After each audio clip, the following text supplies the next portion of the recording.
दृश्यम 2 के पहले सीन की शुरुआत इसके प्रीक्वल के आखिरी सीन से होती है, जब रात में जॉर्ज कोटी नए पुलिस स्टेशन से बाहर निकलता है जो तब बनाया जा रहा था। उस समय हम देखते हैं कि वो अकेला नहीं था। एक व्यक्ति जो उस रात अपने साले की गलती से हत्या करने के आरोप में पुलिस से भाग रहा था, उसने जॉर्ज कोटी को थाने से बाहर आते वक्त देखा था, लेकिन वो भागता रहता है और फिर पुलिस द्वारा उसे गिरफ्तार कर जेल में डाल दिया जाता है। अब हमें 6 साल बाद का सीन दिखाया जाता है। जॉर्ज कोटी और उसका परिवार पहले हुई घटनाओं को भूलकर अब एक नॉर्मल फैमिली की तरह अपने आप में अच्छे से चल रहा था। लेकिन हमारे हीरो के लिए यह सब आसान नहीं था। वो और उसका परिवार अब गांव वालों और समाज के नजरों में एक रहस्य बनकर बैठा है। और तो और इतने सालों में गांव वालों ने अपने आप से ही कुछ कहानियां बनाकर ये मान लिया कि वास्तव में क्या हुआ था, जबकि उनमें से लगभग सभी ये मानते हैं कि जॉर्ज कोटी और उसके परिवार ने वरुण की हत्या की थी। वे पुलिस को भी इसे भूलने नहीं देते और उन्हें अपमानित करने का कोई मौका नहीं छोड़ते। फिल्म का फर्स्ट हाफ इसके प्रीक्वल से काफी मिलता जुलता है, जहां फिल्म के डायरेक्टर जीतू जोसेफ चाहते हैं कि ऑडियंस इस अजीब छोटे से गांव, इसके लोगों और स्पेशली जॉर्ज कोटी के परिवार के साथ अच्छे से जुड़ जाए। जॉर्ज कोटी का परिवार भले ही अच्छा कर रहा हो, लेकिन उनकी भी अपनी खुद से छोटी छोटी लड़ाइयाँ हैं जिनका वे डेली सामना करते हैं।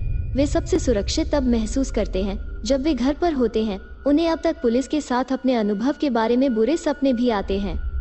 जॉर्ज कोटी की पत्नी रानी अभी भी अकेले नहीं सो सकती है और जॉर्ज कोटी शहर में नहीं होने पर अपने पड़ोसी सरिता को अपने घर पर सोने बुलाती है।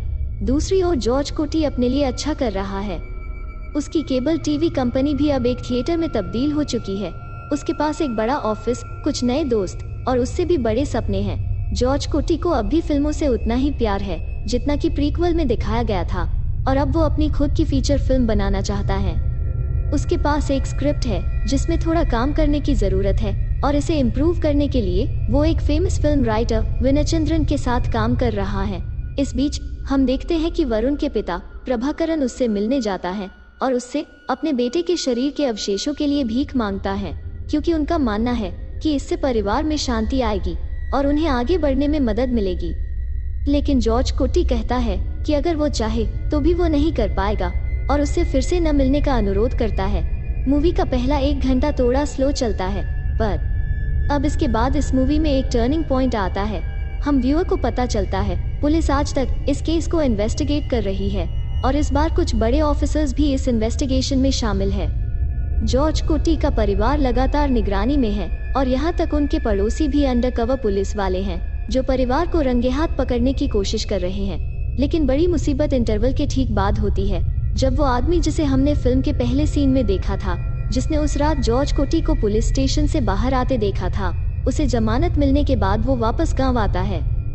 उसे पता चलता है कि पुलिस अभी भी वरुण के शरीर को खोजने की कोशिश कर रही है। वो इसे उस रात को उसने जो देखा उससे जोड़ने लगता है। वो पुलिस को थाने की खुदाई करने के लिए कहता है। ग्रामीणों को जब ये बात पता चलती है तो अचानक सभी अफवाहें फिर से शुरू हो जाती हैं। पुलिस को कंकाल के अवशेष मिलते हैं जिन्हें वे फोरेंसिक जांच के लिए भेजते हैं। इस नए सबूत के साथ पुलिस के पास अब जॉर्ज कोटी और उसके परिवार को गिरफ्तार करती है। जैसा हमने प्रीक्वल में देखा था, उसी तरह पुलिस बेरहमी से परिवार से पूछताछ करती है।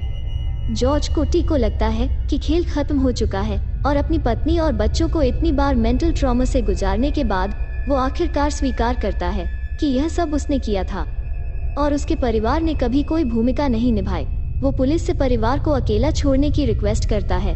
बस जब हमने सोचा कि जॉर्ज कोटी का सारा खेल खत्म हो चुका है, तभी राइटर विनयचंद्रन जॉर्ज कोटी के साथ अपने संबंधों की व्याख्या करने के लिए पुलिस के पास जाते हैं और यह देखने के बाद कि मामले में क्या हुआ था, वो कुछ ऐसी जानकारी का खुलासा करता है जो इन्वेस्टिगेशन के लिए इम्पोर्टेंट साबित हो सकती है।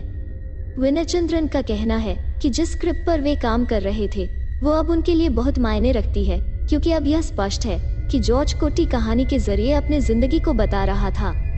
वो कहता है कि कहानी के अनुसार जॉर्ज कोटी के लिए यह अंत नहीं, बल्कि अभी तो उसकी शुरुआत हुई है।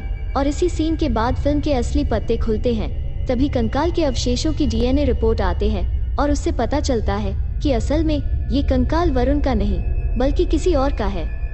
हम स्क्रिप्ट पर रहे विनयचंद्रन पर वापस आते हैं और यह पता चलता है कि जॉर्ज कोटी ने ठीक यही भविष्यवाणी की थी। फ्लैशबैक में जॉर्ज कोटी द्वारा वरुण के अवशेषों को पुलिस थाने के नीचे दफनाने के तुरंत बाद उसे पता था कि एक दिन आएगा जब उन अवशेषों को खोदा जाएगा।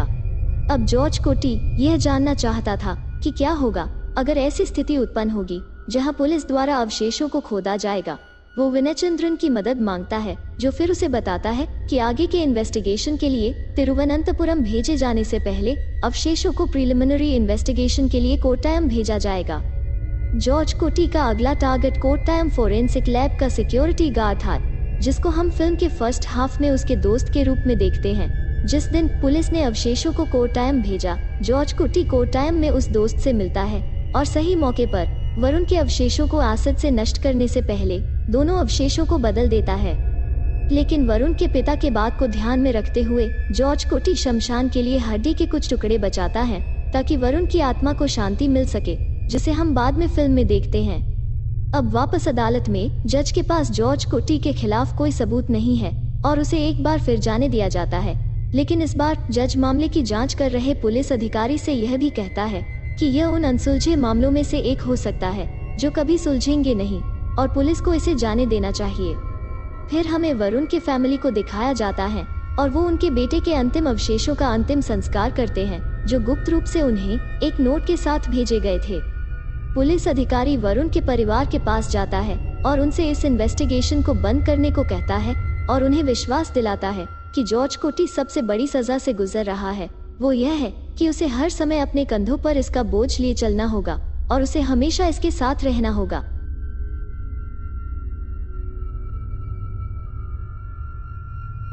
मेरी एक्सप्लेनेशन आपको अच्छी लगी तो लाइक जरूर करना और सब्सक्राइब का लाल बटन भी दबा देना।